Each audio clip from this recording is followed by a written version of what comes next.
ഈ ഒരു വീഡിയോ ഇപ്പോൾ 3-4 ദിവസം കൊണ്ട് നമ്മുടെ സോഷ്യൽ മീഡിയയിൽ ഒക്കെ ഇങ്ങനെ കിടന്ന് ഓടുന്ന ഒരു വീഡിയോ ആണ്. കാണുമ്പോൾ വളരെ സങ്കടം തോന്നുന്ന ഒരു വീഡിയോ ആണ്. സത്യം പറഞ്ഞാൽ ഞാൻ ഇതിനൊരു റിയാക്ഷൻ ചെയ്യണ്ട എന്ന് വിചാരിച്ചിരുന്ന ഒരാളാണ്. കാരണം നമുക്കത് കാണുമ്പോൾ നമുക്ക് മാനസികമായിട്ട് ഒരു ബുദ്ധിമുട്ടുണ്ടാകുന്നു. പിന്നെ കുറേ പേര് എനിക്ക് വീഡിയോകളൊക്കെ അയച്ചു തന്നു. അതിൻ്റെ പേരിൽ നമുക്ക് പറയാനുള്ള ഒരു 2 വാക്ക്, കൂടുതലൊന്നും പറയാനില്ല. നമ്മുടെ നിയമത്തിൻ്റെ ആനുകൂല്യം പറ്റി ഈ സ്ത്രീകൾ ഇവർ ചെയ്യുന്ന ഈ പൂക്കൃത്തരം ഒരു കുടുംബത്തെയാണ് നശിപ്പിക്കുന്നത്. ശരി, നിങ്ങൾക്ക് ഒരാളെ ഇഷ്ടമാണ്, നിങ്ങൾ അവരുടെ കൂടെ പോയി, ഓക്കെ, നിങ്ങൾ ആ വഴിക്ക് പൊക്കോളൂ. അവൻ്റെ പ്രാണനായിട്ടുള്ള ആ ഒരു കുഞ്ഞിനെ അവനിൽ നിന്നും വലിച്ചു പറിച്ചെടുത്തതാണ് അവന് സഹിക്കാൻ പറ്റാത്ത ഒരു കാര്യം എന്ന് പറയുന്നത്. അതുകൊണ്ടാണ് അവൻ അങ്ങനെ ചെയ്തത്. അതേസമയം അവൻ അത്രയും നല്ലൊരു മനുഷ്യനാണ്. കാരണം ഇല്ലെങ്കിൽ അവനൊരു കാമുകിയോ ആരെങ്കിലും ഉണ്ടായിരുന്നുണ്ടെങ്കിൽ ഒരു പക്ഷെങ്കിൽ അവരുടെ ഒരു സ്വാതന്ത്ര്യ വാക്കുകളൊക്കെ കേട്ടായിരുന്നെങ്കിൽ അവനൊരിക്കലും അത് ചെയ്യില്ല. അപ്പം അങ്ങനെ ഒരു ചെറുപ്പക്കാരനല്ല എന്നുള്ളത് നമുക്കതിൽ നിന്നും മനസ്സിലാക്കാം.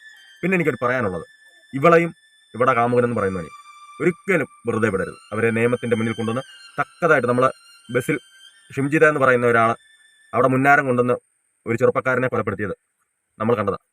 അതിനെതിരെ വാദിച്ച വക്കീൽ തന്നെ ഇതിനിപ്പോൾ മുന്നോട്ട് വന്നിട്ടുണ്ട്. വളരെ സന്തോഷം. വക്കീൽ കഴിഞ്ഞ ദിവസം ഒരു വീഡിയോ ഇട്ടു, അത് കണ്ടു. എല്ലാവരും സപ്പോർട്ട് വേണമെന്ന് പറഞ്ഞിട്ട് കേരളത്തിൻ്റെ മൊത്തം സപ്പോർട്ടും നിങ്ങളുടെ ഒപ്പമുണ്ട്. അവർക്ക് ആ ചെറുപ്പക്കാരനും ആ കുടുംബത്തിന് നീതി മേടിച്ച് കൊടുക്കുന്നിടം വരെ ഉറപ്പായിട്ടും ഞങ്ങളെല്ലാവരും വക്കീലിനൊപ്പമുണ്ട്.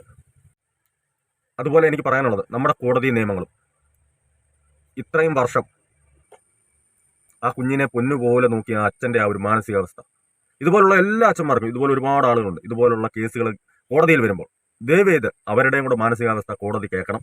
ഇനിയും ഈ ഒരു മരണം ഇതിനൊരു കാരണമാവണം. ഇത് ചിന്തിക്കാനൊരു പ്രചോദനം ഉണ്ടാവണം. കാരണം ആ കുഞ്ഞിനെ ഇനിയും കൊണ്ടുപോയാൽ തന്നെ ഒരു രണ്ടാനച്ഛൻ എന്ന് പറയുന്ന ഒരാളുടെ ഇറമ്പിൽ ചെന്നാൽ ആ കുഞ്ഞിനെ എന്തൊക്കെ ചെയ്യുമെന്ന് നമ്മളിപ്പോൾ കണ്ടുകൊണ്ടിരിക്കുന്നതാണ്. നമ്മുടെ കാര്യങ്ങളൊക്കെ ഈ ലോകം നമ്മൾ കണ്ടുകൊണ്ടിരിക്കുന്നതാണ്. അവർക്കൊരു കുഞ്ഞ് വേറെ ജനിച്ചു കഴിയുമ്പോൾ ഈ കുഞ്ഞ് എന്തായാലും അവർക്കൊരു ബാധ്യതയാവും. അതിനെ അപായപ്പെടുത്താൻ വരെ സാധ്യതയുണ്ട്.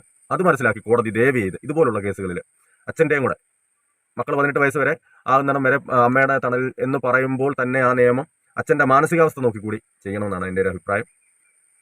അതെനിക്ക് പറയാനുള്ളൂ. ഒരുപാട് സങ്കടമുണ്ട്.